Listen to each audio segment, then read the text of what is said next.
Oh, my good sis Mari. My goodness. My goodness, Mel, this is so weird to have so many people being able to watch us while we do our show. I know. I was thinking, I was like, no, like the opening line could just be, and we're live, because this never happens. So like the last live episode, I guess, was when we were together at your flat in London. But aside from that, yeah, it's always been done in the confines of like Zoom security walls. How are you today, Miss Fames? I am good. I am good. I am so excited that we can have Vannary coming on the show today. I'm sure you guys will all see her pop up on this. Oh, like clockwork. Welcome, Van. I am so excited because we are going to be having a really important conversation in this moment about BLM, anti-Asian and Pacific Islander hate, and, you know, the ways in which white supremacist systems affect all of us as women of color.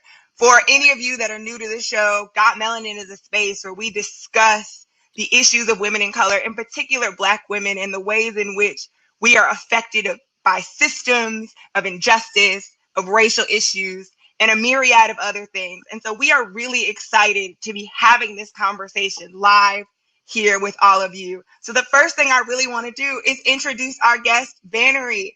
We are so happy to have you here. She is a research and peace fellow at the Cambodian Institute, and she is a proud half African-American, half Cambodian woman.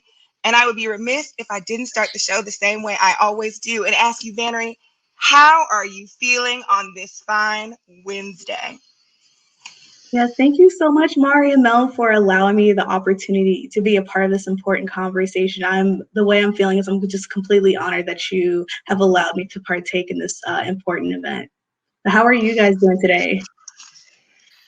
Well, I feel like it is Wednesday and we have already had the Derek Chauvin trial, voter suppression, and an elderly Asian woman beaten in the streets. It feels like a Wednesday in 2021, and I don't necessarily know what that means. So yep. I am happy that I have this space with you two to really process all of the things that have been going on in this week alone. But Mel, how are you? Yeah, all of that, and also and also the fact that you know, last week, was it last week or 2 weeks ago, there was a vigil for a woman who was killed allegedly by a police officer here in the UK.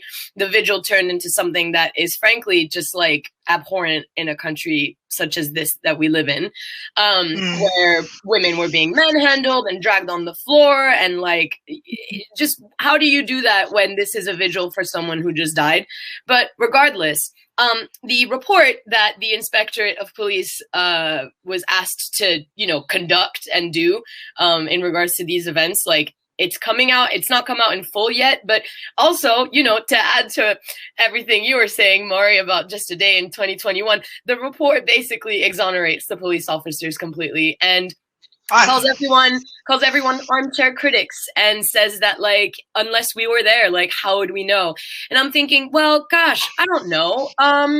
There's like so many photos, so many videos, and frankly, I am like so grateful that, if anything, the conference is happening now, because even yesterday, like, being able to connect with, like, I finally met Sarah Buhush from the French chapter, and we were able to talk about all things like French racial issues, which, like, I don't really get to discuss often, like, with my peers. So, you know, if anything, like, I'm frustrated, I'm very annoyed, but, you know, and for all of this to take place during Women's History Month, but here we are.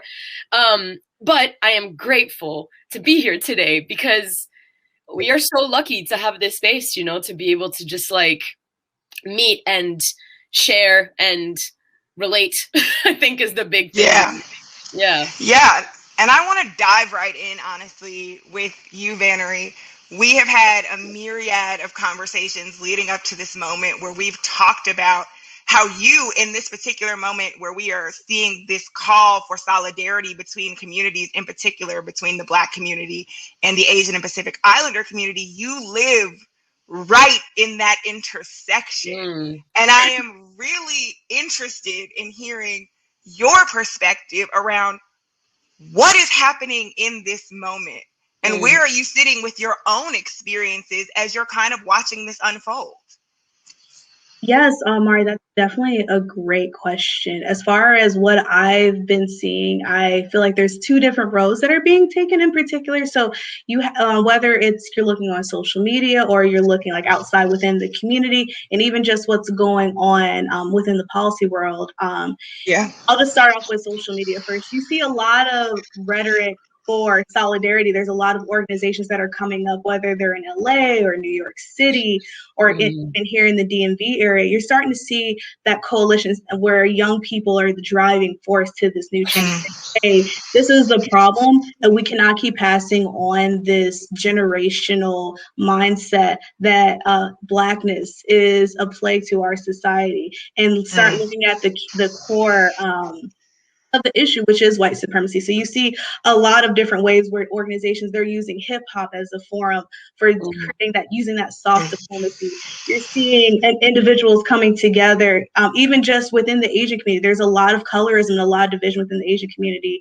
So you're starting to see whether it's Southeast Asian or East Asians coming together saying, hey, we need to come together and create these community resources to walk the elderly home, to create those type of community resources as far as food pantries, and as far as making sure that they have access to hotlines to report these Asian hate crimes.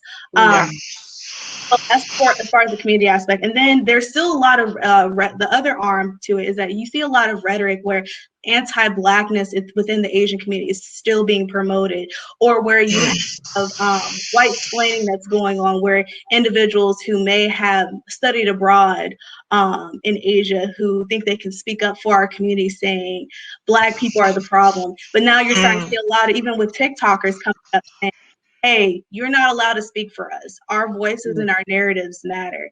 And then even seeing, you know, Representative Grace Ming and all the other Asian representatives in our government coming up and standing up against the white male perspective, saying this is our right, this is a hate crime, and we're needed to have you guys be accountable for these actions. You can't just say someone had a bad day.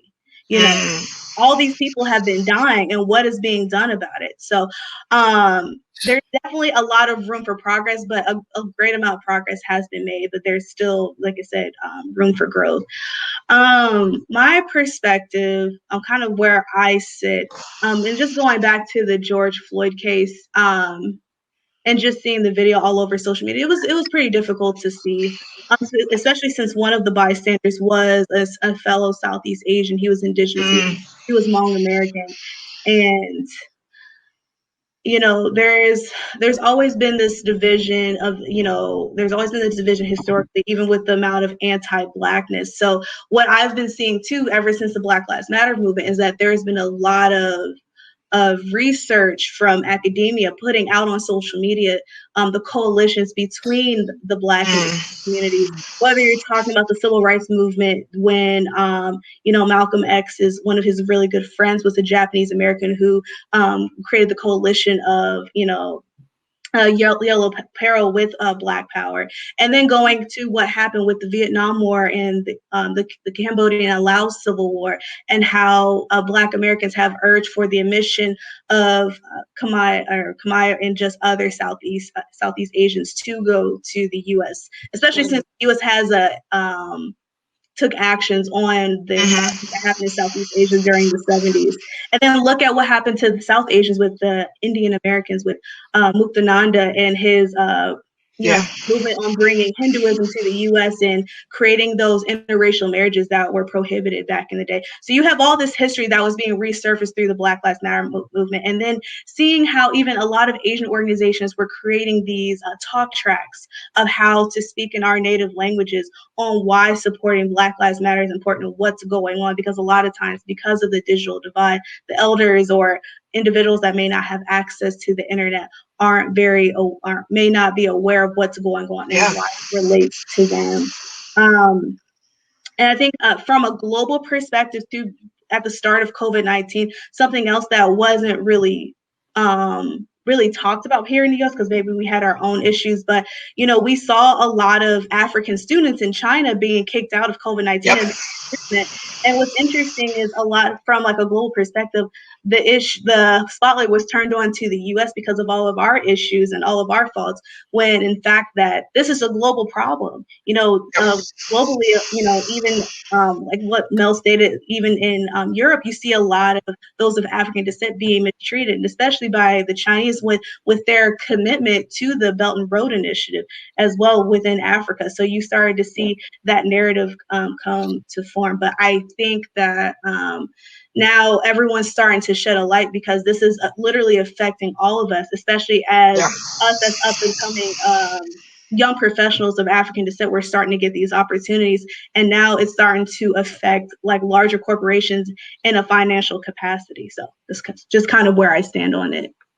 Yeah, and I think you brought up some really interesting historical points there, because in a lot of the conversations that I've been in with people, they have the civil rights narrative, right? They have had the conversation about athletes like Muhammad Ali, who took stances against these things and created coalitions saying, I stand with these people because I understand that they are also in oppressed systems based on colonization. But in the American context, I think back and I hearken back to, the war on drugs in the 80s and the conversations around the LA riots. And there is still such a moment where there is fracture and fissure in the Black community between the Asian community, because you are still thinking about cases like Lakeisha Harrison, where you had to say, this was an unarmed 15-year-old killed by a shop owner, and on nothing more than what we know was the basis of race. And people are still holding that level of them. You look at what happened in Atlanta. And the first thing that certain news outlets came out with was not, let's have a conversation about the ways that we can prevent anti-Asian violence and the ways that white supremacy are affecting Asian people. They were a call out to Black Americans about their need for allegiance in this moment with this particular community. And so it's really interesting to me to sit here and say, I think our generation is unique in the fact that it is looking for the intersections. It is looking at each other and saying, we are no longer going to be divided, because we recognize that if you can't bring the most disenfranchised populations together to rise everyone, then we will be pitted against each other and we will get nowhere. That was my point. I think even this like intersectionality that we're discussing, I'm not saying that like mixed kids only arrived in our generation, because that's a lie. But I think we have exploded in numbers, dare I say, across the globe. Like a mix like yours, for example, Vannary, is, I'm like not surprised, but then I'm also like, how does like, this is so cool. Do you know what I mean? So I feel like the reason why maybe our generation, it's not even that we're the ones that are bringing it out, but I think we've got this incredible tool that's the internet and social media and like instantaneous information sharing. And, that has, what I believe is that it's been shining a light on like the fact that we actually like all exist at these intersections, and that realistically, like, it's not even that you exist as like a contradiction, but it's like, if the like Asian American community and the Black American community have not always gotten along, then like how are you here, Vannary? Like how does that, like same with like if white French people really didn't like Black Africans, then like how am I here?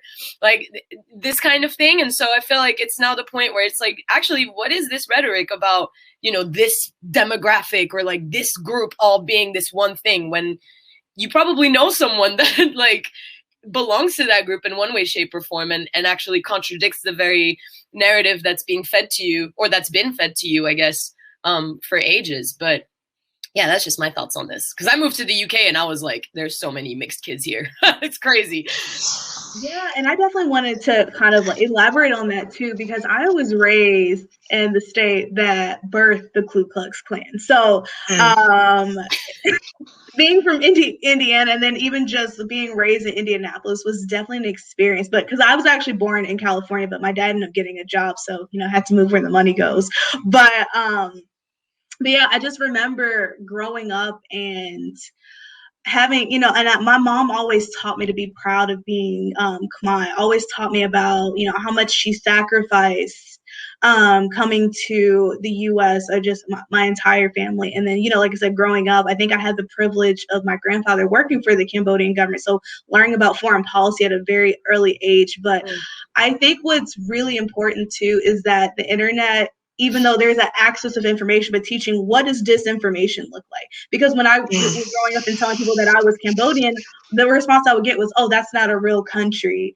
There's only 3 Asian countries, and that's China, Japan, and South Korea. So, and then it wasn't until I got to college that the people that I grew up with were like, okay, she must be of some sort of Asian descent because her last name is Kong. So I do love the tool of social media, but it just, it's definitely made the whole idea of local to globalization more accessible. And then what's also interesting too is I've also met a lot of other, we call ourselves Blasians, or a lot of other mixed race people too. And there's actually an organization I got to connect with called Mixed Girl Meetup that was actually born out of the UK, particularly London. So we also kind of like have these kind of dialogue discussions on how do we bridge the gaps of communities together. But what's interesting is what I've seen within the Black Lives Matter movement, there's still a lot of, like I said, anti-Blackness in the Asian community,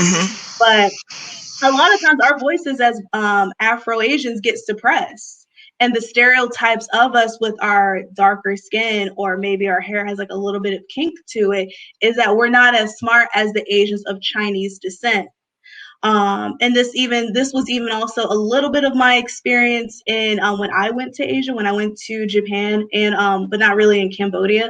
And what's interesting is that now social media has literally given us a voice. And I know I've been vocal saying, you do not speak for me.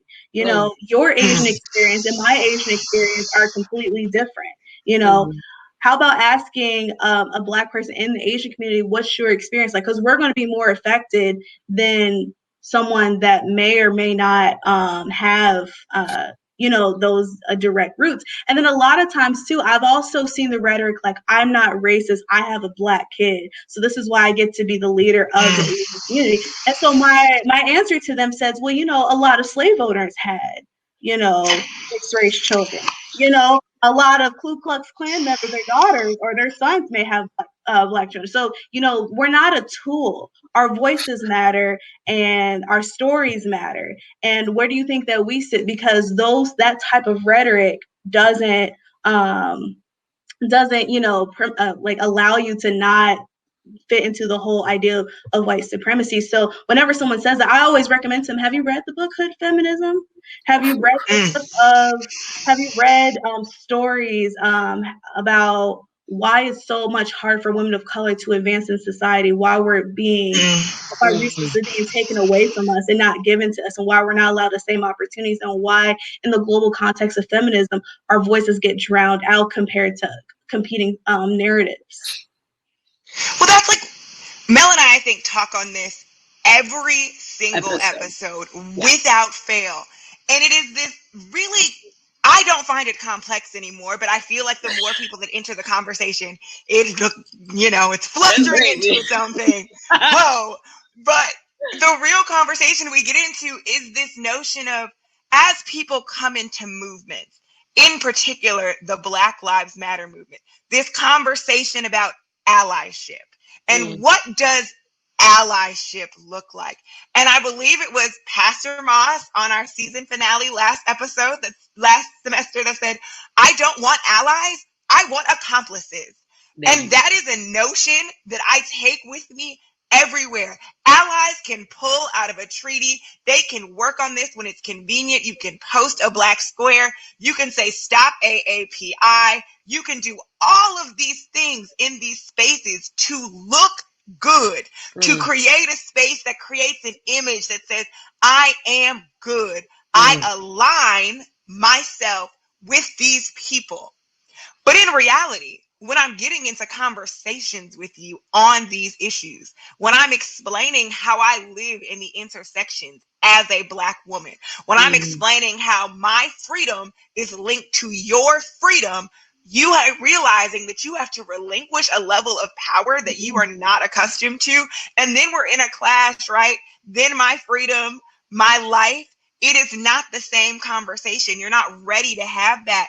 And so I think when you talk about, even in situations where you have parents or families or things like that, it is one thing to sit up and say, I just fell in love with this person and I didn't get much deeper than I cared for this person. The thing is, whether it be your friend, your partner, your sister, your brother, your family member, people are complex. They are sitting in a myriad of different spaces. And if you don't understand those complexities, then we can't have these conversations and we can't advance. And I think you both know that in a unique way that even myself doesn't necessarily comprehend, because I sit in a very staunch place because of my identity.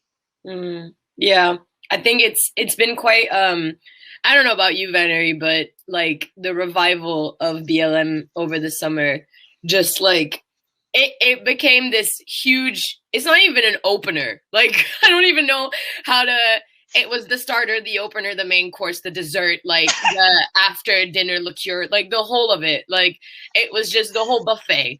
And I didn't even know where to start. And I think a lot of it probably also came because like half of me was like, yeah, I relate to everything that's being said and I completely understand and that's facts. So true, etc. Black Lives Matter. But then the other half of me was like, well, I mean, my family's not horrible. Like I can see because I'm a very proud French woman. Do you know what I mean?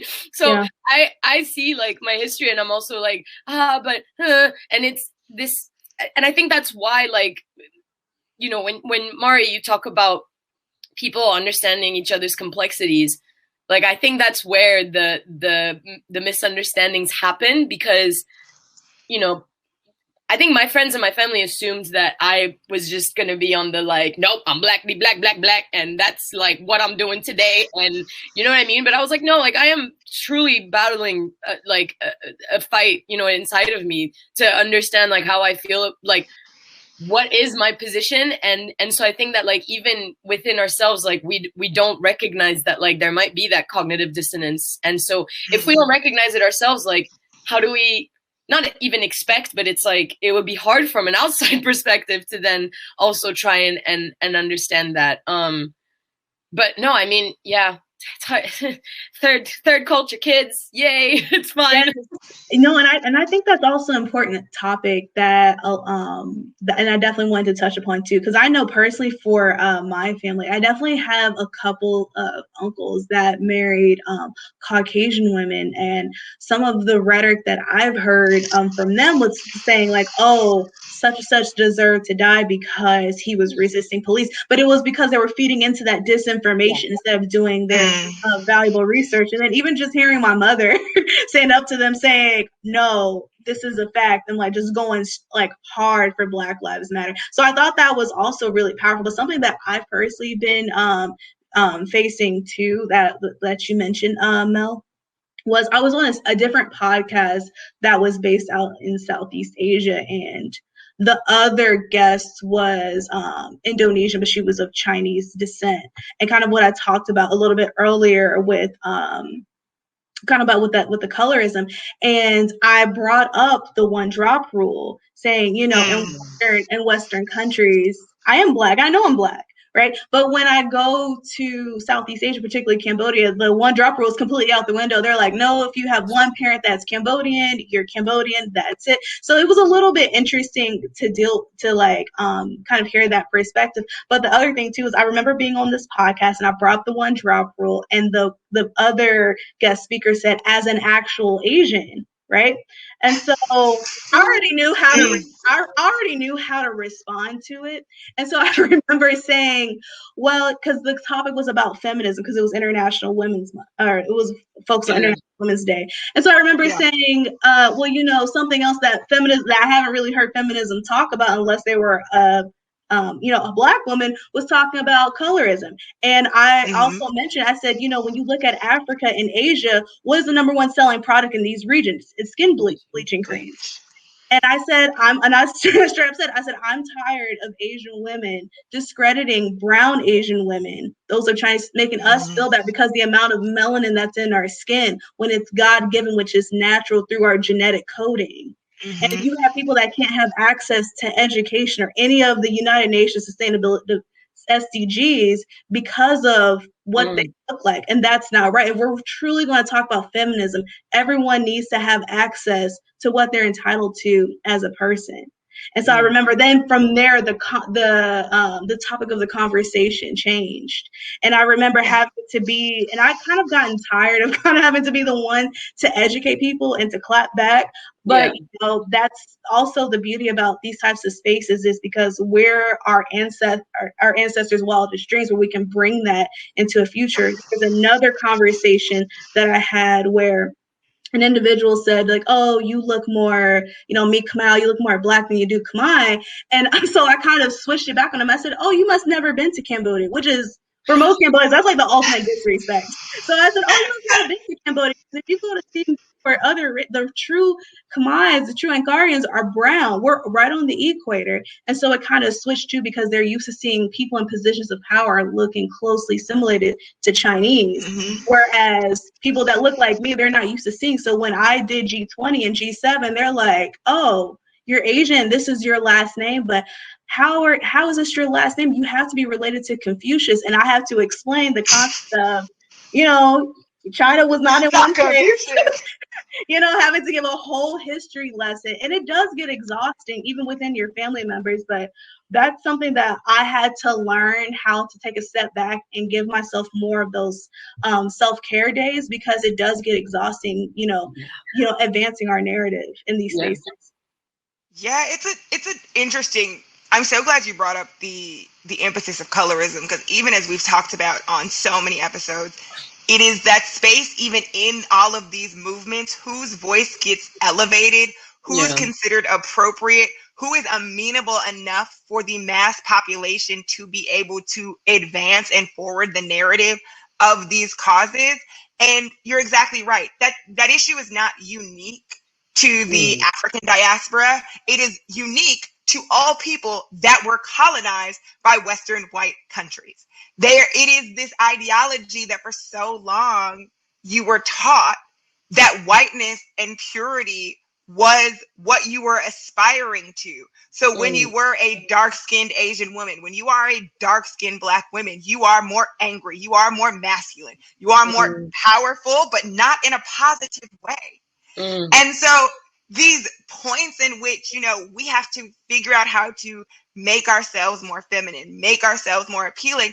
It's an interesting fact, because in reality, when you think about Black women and Asian women too, really, there is this over fetishization of when you make yourself feminine, then you are commodified, you are hypersexualized, and you exude a different space. But when you are just being, or you are intellectual, or whatever the other space is, then you're problematic, then you're argumentative. And so it is hard to sit somewhere in the middle of that space and say, I would like to be. And I think I've really been having internal conversations with myself about the ways in which to just be, but also the ways in which not to allow my exhaustion to overwhelm my mission, because I know people before me went through much greater struggles, and I'm carrying a baton that was handed to me. And so that's also, I know I feel that weight, and I'm hearing, you know, from both of you, there is that feeling on your shoulders. You know what you're walking with, you know what you're carrying as we enter into all of these conversations. Yeah, no, I fully feel that as well. I don't have anything else to add other than, yes, it's a baton. Yes, and there's one more point that I just want to briefly touch on too. Just even like when you look at the leaders of these movements, it's always women. And then once men come into the picture, it feels like the attention spotlight kind of shifts, even though a woman started it. So I think it's also interesting too. It's not even just a racial and a colorism. You also have to add gender into it as well. When you look at the leaders of BLM, they were Black women. And then the leaders I've seen for South Asian have been Asian women. So I do appreciate that as we're moving forward, women are getting a little bit more appreciation for starting these movements, but we definitely have a long way to go. Yeah, and I want to take us in a direction because I feel like we have really gotten an opportunity to talk about how we're feeling, to put out these narratives of these difficult and complex situations. And I feel like I would be remiss if we didn't start to think about what are solutions for all of these things that we've talked about, because we can start to parse through them. And there is no guarantee that we come to something that is monumental, that is going to change somebody's world. But these are our experiences and they are valid. And so we should be able to dissect, solutions. And so I want to start with Vannary. One of the questions that I know you and I talked about before we even got on the show was, how do we start to create alignment within our own communities so that we can make these movements sustainable and more all-encompassing, because Asians nor Black people are monoliths. So you have to get a wide group of people together to move forward. Yeah, so I think for some possible solutions, there's a lot of great resources online. I know that anti-Asian violence resources, they update with like the latest news updates. There's resources. I know for my org, the US-ASEAN Youth Council will be actually putting out our community toolkit at the end of this week. But there's bystander intervention trainings. There's how to donate to the victims and families, whether it's on GoFundMe. And there's definitely several organizations that you can donate to, like Stop Asian Hate. And then also just making sure that you're staying informed by reading up on reliable sources like New York Times and PBS, so you're not looking up on random Facebook statuses on kind of what's going on. And then as far as I forgot the word that you used, but I think it's very powerful. Instead of putting allyship, being like an accomplice, but making sure that you're staying up to date with your local area's legislative proposals on anti-hate crimes, and then just looking at the different responses. I know the White House had a response too, and then making sure that you're even teaching your family about these types of trains. There's a lot of books, and USA Today actually created a How to Be an Ally. But yeah, there's some other organizations to donate to is Asian Women Alliance, Patrol Security for Oakland, Chinatown, and Asian Americans Advancing Justice, the Heart of Dinner Feeding the AAPI Elderly, and then there's another organization called Hate is a Virus. So those are a couple of solutions. I mean, I don't have solutions because I think that I'm still baffled by it today, like the entire kind of everything that we've talked about today. But I think for me, the biggest thing that I would advocate for is just education. Like, I have learned so much, whether it's just from pure realization or doing the deep digging myself about, the movement and the origins of the movement and all of those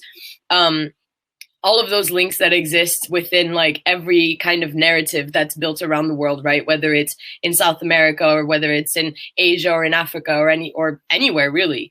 And just understanding that like, ultimately, it's always been this kind of like oppressor versus oppressed, and that the whole kind of like inter-oppressed fighting. I hate calling us oppressed, but here we are. Like, that is not ultimately going to do anything to bring down the big bad wolf in a way, And so I think for me, it's been, most of what I've personally been doing is just kind of like checking people when something is said that's not right. And it's really uncomfortable. It can be quite hard depending on who you're checking. And, especially like in France, everything's just a joke, so like, come on, it's not that deep. But to have to stand there, and I cry easily, right? So that's why I'm not a lawyer, because I would not be able to like handle myself in court. But it is hard to tell people like, look, this is the reality of it, and it's affecting me this way, and you choosing to like fight me or debate me on this topic this is not a topic that's debatable. My human rights are not up for debate. Like, the respect that I am owed is not up for debate. Like, so anyone that comes to you with the whole thing of like, but let's just play devil's advocate. No, there's no devil's advocate. Oh, I'm tired of that. Why are you trying to be a devil's advocate for? Like, that makes no sense. For racism, like, bye. So I think it's just, that's what I personally like have just been telling people is just like, look, if you don't know about something, literally Google it. Like, the information is there.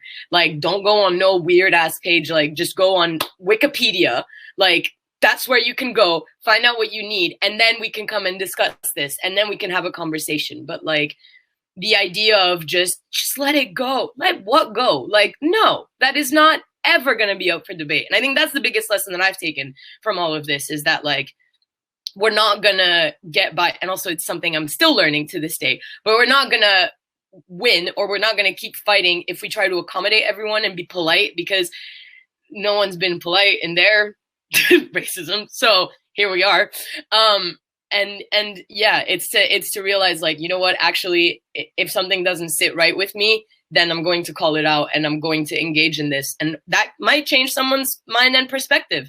One of my best friends who's Caucasian actually like, you know, replied back to someone's comment on Instagram as it is what it is. But she basically was kind of saying like, listen, this is the reality and this is why we don't understand, but this is why we actually don't need to comment on this and just sit and listen.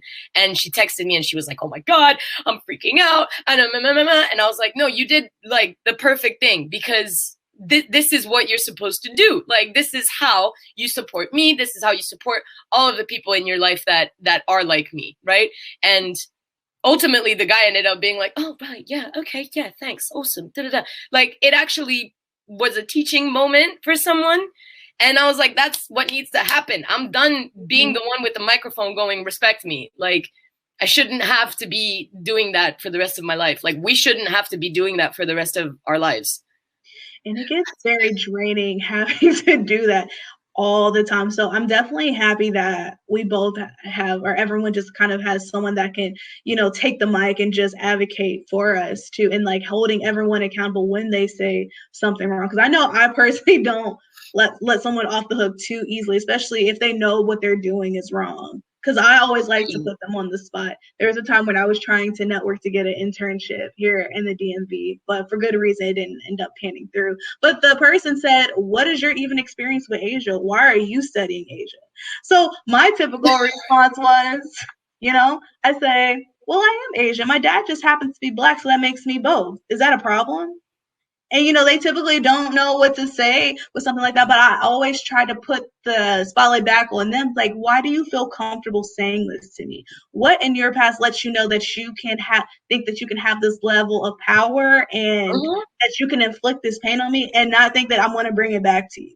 You know, especially when as individuals as ourselves are going into spaces where we traditionally aren't being seen. So I always ask, like, why do you feel the need to say something disrespectful like that? And I think that's also another question that I've been more empowered to ask with what's going on in the world. All the Cambodians have been very, very nice at CICP. So that's not really an issue. There's been a couple times where I might email someone might be too busy. You have to follow up like that typical like work development stuff. But there's a lot of Europeans that work there, and there's also a couple of, which I didn't know, there's like a lot of white people that are from like the DMV area that work there.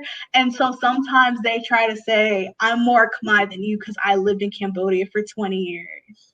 Or this is how long I've been working here, so I'm more Asian. So I've definitely been getting that a lot. And so I'm just, at this point, because I'm a research fellow, I just said, oh, okay, you know, what do you have for me? So I just keep my head down. But it's been definitely interesting to even talking to like the privileged Cambodians that might be Khmer French or Khmer English. And so, because a lot of them, when they, the typical history is if they came from Cambodia and went to the US, they were typically from like a poor, low socioeconomic class. But if they went to like Canada or France or the UK, they had a little bit of money. My family was a little bit different because the US was the first country that accepted my family. So my grandpa was like, I'm not going to pick and choose. We're just going to go, you know? So, but a lot of times when I do talk to, like I said, the privileged Cambodians, they always talk to me like I'm not a ASEAN expert, or like I don't know anything, like I'm not in the DMV area.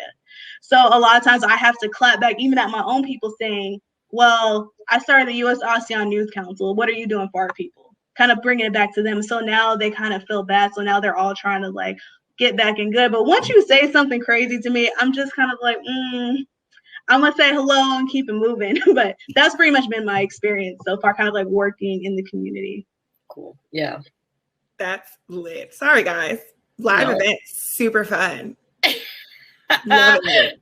I want to say quick blurb that anybody who's watching this live, feel free to ask us questions in the Q&A tab, because we would love to know what you guys' questions are, because I know Mel and I have a million that we can just keep asking Vannary.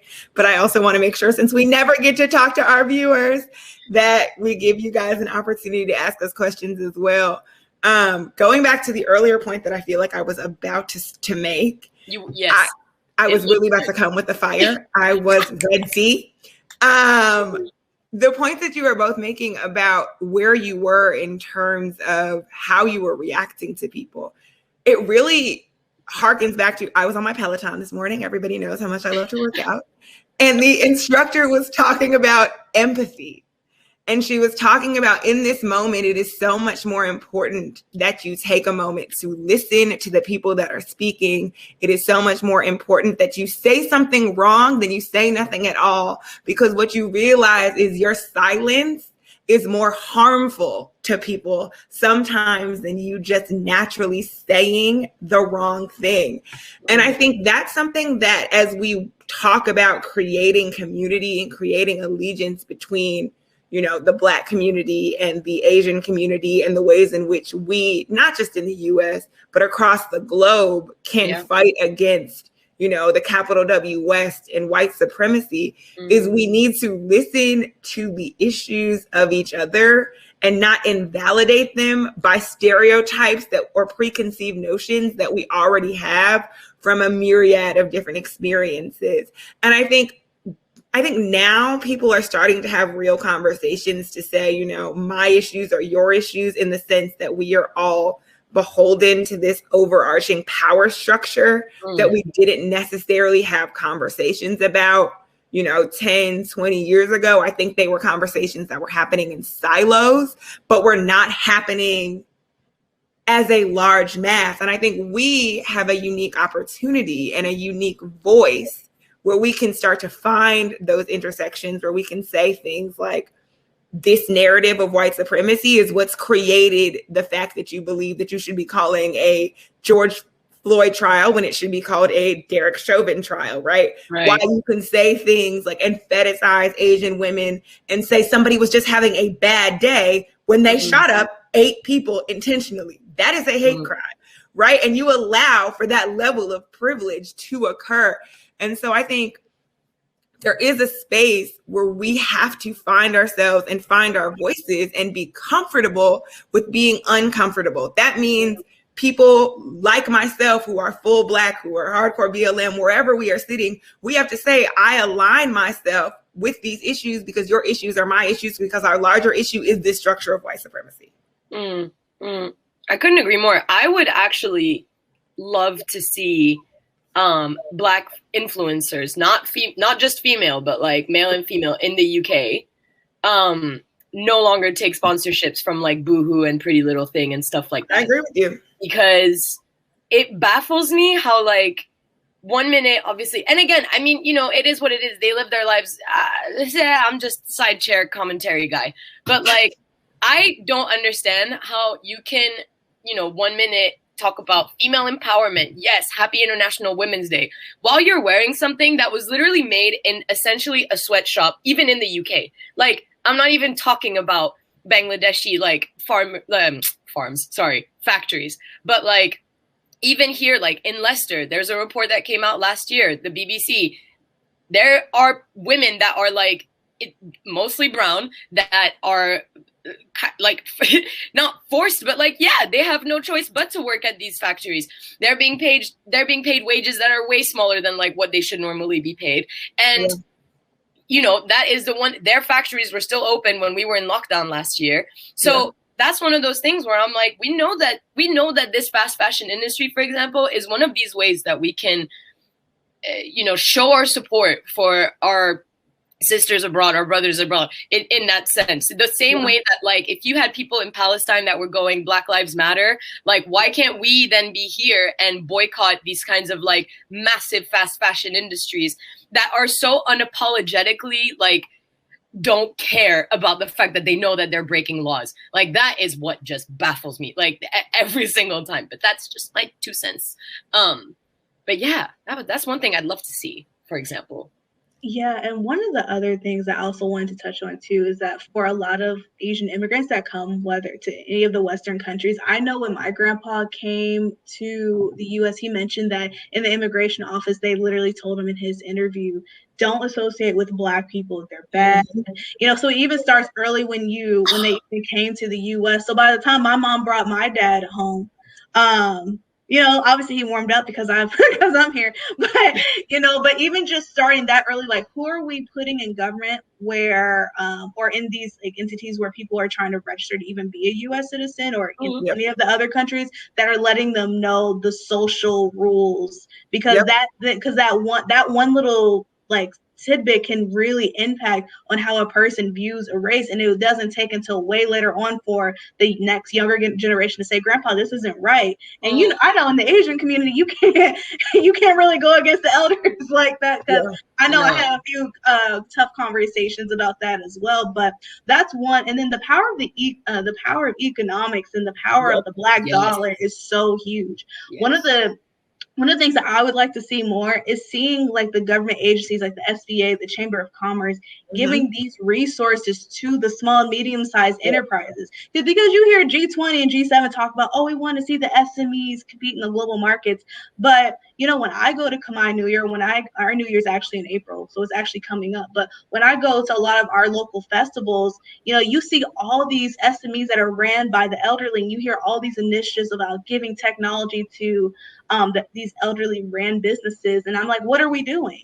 You know, that's one way, providing that access so we can actually move forward. Because it's like, you know, you're keeping us in this impoverished section. And, you know, and then especially during COVID-19, businesses were dying right and left besides all the riots that were going on. So it's like, you know, that's why we're all needed in this space, to making sure we're providing this access to resources. Yeah. And Van, I think you made 2 good points there.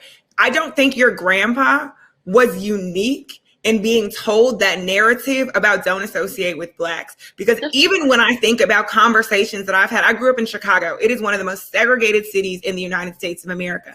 And when I say segregated, I don't just mean racially. I mean, even when you look at the divide between African Americans and Africans who just immigrated from the continent, you were told, do not associate with Black Americans because we are somehow lesser than, right? We are the ones that were affected by chattel slavery. We are the one, whatever your narrative is, there is this constant need to divide and conquer. And that is a rhetoric that permeates not just the Black community, but clearly permeates where other people are affecting when they are integrating and having conversations with the Black community. And your point about the Black dollar, that is such an important point. And we've seen in COVID-19 and BLM, you know, you've heard about people making a larger and more conceited effort. You know, in the UK, you've got Black Pound Day.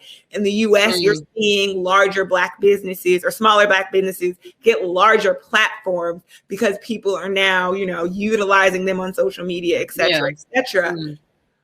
But there has to be a more conceited effort to do these things on a large scale basis.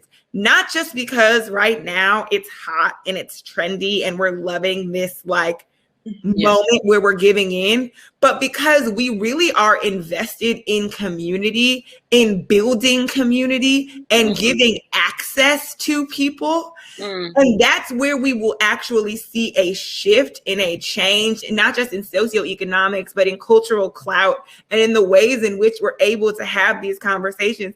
Because to Mel, your point, think about the number of Black designers, even like last week, that get ripped off by fast fashion that never get their day, right?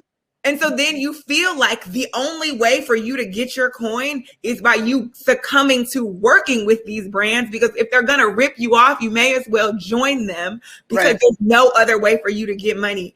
And so, you create these narratives. So then you're pitted against Asian communities because you now are not helping them. And it is a constant circle, but the overarching narrative of the circle is one thing. It is that white supremacy and white, I hate white power is such a complex term, but for right now, it is exactly what it is. It is this overarching white power. It's dividing communities of color so that there can be no significant advancement or no cohesion in the advancement of these movements. Yeah, and I just wanted to also kind of add one more thing. It's talking about the intersection, like another common issue that I've also seen too. I know Chris Rock came out with a documentary called Good Hair, but there was another organization that I actually got the chance to work with called AAPI, Asian Pacific Islander Girls, that actually talks about the natural hair movement within the Asian community and how there are women-owned entrepreneurship businesses that are actually helping. There's one in particular, her name is Sada, and I can't think of her business off the top of my head, but she's from the Philippines. She's half a Filipino, half British, and she actually helps like the local Filipino farmers harvest natural coconuts and creates that like natural hair care line too. So a lot of times too, it's just when we're having these talks about natural hair and trying to get a job in the workforce, whether it's in the West or whether it's in Asia and Southeast Asia in particular, these types of movements are so important, because that's where we can really create that unifying piece and create that access, whether it's to money, to resources as far as going to school or getting that job or getting that internship, that can really piece us all together. Because there's so much, there's such complex issues that there's not just one about hair. It's about what does it look like being in the media? What does it look like having this business? What does it look like owning a business? What does it look like working in agriculture? So that's just something I wanted to bring up. No, thank you. And we're coming towards the end of our episode, and I'm very sad, but I see that we have questions in the Q&A, and I want us to get them. And I want to give you both an opportunity to give your final thoughts. But the question that we have is, are there any books or podcasts like ours that we recommend to educate and inform ourselves and others on these issues? And so I'm going to defer to both of you to answer that question, as well as start to give your final thoughts on all the things that we've come through today. Yeah, so one book in particular that I talked about was Hood Feminism, but then I'll also just recommend that people just read up on other cultures. So there's one book called First They Killed My Father, and it talks about the Cambodian genocide. There's another book called Written in Black by K.H. Lemon. It talks about what happened in Brunei Darussalam. There's another one, Man Tiger, by Ika, which just talks about what happened in Indonesia. And then it just even talking about, and some other podcasts too. I also listen to a lot of ASEAN-based podcasts too, just to inform of like what's going on in the country and what we can do to help, and just staying on top of the politics. And then some podcasts by CSIS and Brookings, like the typical research think tanks. Yes. Thanks, Mel. I was trying to think of like books and podcasts that I listen to, and I realized that I don't have any new books or like anything to like contribute in that sense. However, I did see, so First They Killed My Father is also a film, I believe produced by or directed by Angelina Jolie, because she's got a child that's she adopted from Cambodia as well. That was heartbreaking, but like, oh my God, informative. Like if you want to learn about some history, definitely one to pick up. And I would just kind of suggest like anything that has to do with exploring like geopolitics and just kind of the way in which our global community interacts within itself, because I think that definitely helps to shed a big light on like current developments. Like, in Congo currently, well, not just in Congo, but in a lot of African countries, there's a lot of like infrastructure being built by Chinese companies and like Korean companies. And in Congo specifically, it's like Koreans coming through and being best friends with like half of the government. So, you know, there's a reason why like that's happening also. And it's essentially, yeah, that's what I would just say and just to look up what you're interested about. Like genuinely, I think that is the first place to start. If there's an event or like a person that you don't necessarily know that much of or about, like looking it up and actually doing that kind of like self-research is also a really good place to start, and will probably lead you to books and podcasts that you will enjoy. Yeah, and I am one of those people that I don't believe you throw the baby out with the bathwater. So I still read a lot of classics. I am sworn by the new Jim Crow. Anybody that knows me, I will quote it. I think I've quoted it almost in every episode. I think this might be the first episode where I have not quoted the new Jim Crow. Yeah. It is a fan favorite. I think if you want to look at intersectional feminism, and particularly for Black women, anything by Bell Hooks, any and everything by Bell Hooks really does explain where that particular type of feminism lies. And I listen to a lot of podcasts by other Black women. I think of like Angela Rye, Jamel Hill. They look at nuanced ways to look at a lot of the issues that I know that we've talked about on this show. And in all honesty, I agree with what Mel and Vannary both said. Do your research, do ample research, and do not be swayed by the first thing that comes up. Yeah. And so with that, I want to give Vannary and Mel, as we're coming up on our final 3 minutes, a chance to give their final thoughts and anything they have to say to the people before we close out this episode. Vannary, do you want to start?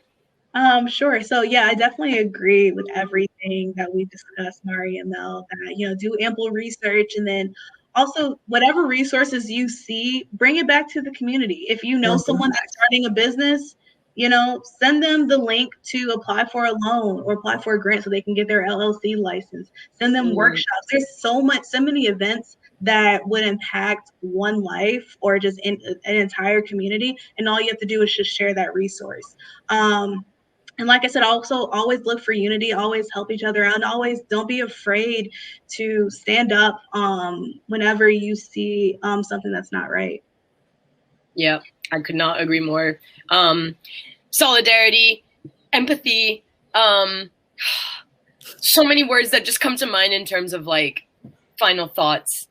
I just feel tired. Like, I'm not even gonna lie to you. Like, it's hard for me to come up with like it's gonna be okay kind of thing, because no, like the UK has been moving mad this month. So I frankly am just like, you know what, as long as you're keeping on, then that is, find the way that you can keep on. You know what I mean? And not burn yourself out. Oh my God. Yeah. That is always going to be my final word, actually. Make sure you don't burn out. Yeah. And first of all, I want to say thank you, Vannary, for coming on the show, for coming on our first live podcast. To everybody who took the time to watch us, we genuinely appreciate all of you coming to watch us. And I think my final thoughts are this. We talked on a myriad of different issues, the ways in which communities can align themselves, the ways in which we can work for one another, because we understand that these are not individual issues. Neither one of these communities are monoliths, but they are both fighting for the same freedom. And when you pick up the most disenfranchised portions of the populations, all of the world will rise. So take this opportunity to take this moment and look deep within yourself and how you are helping these causes. We've talked about the ways in which we may get weary, but remember that resilience is something that you have to work on a daily basis. Find your ways to engage in self-care, find your ways to continue a movement, and do not let your voice be silenced by anyone. If you are looking for us, you can find us on YouTube, on Got Melanin in the Podcast, on Spotify, and on Instagram. We hope that we can engage with all of you very soon. And thank you for coming to Got Melanin.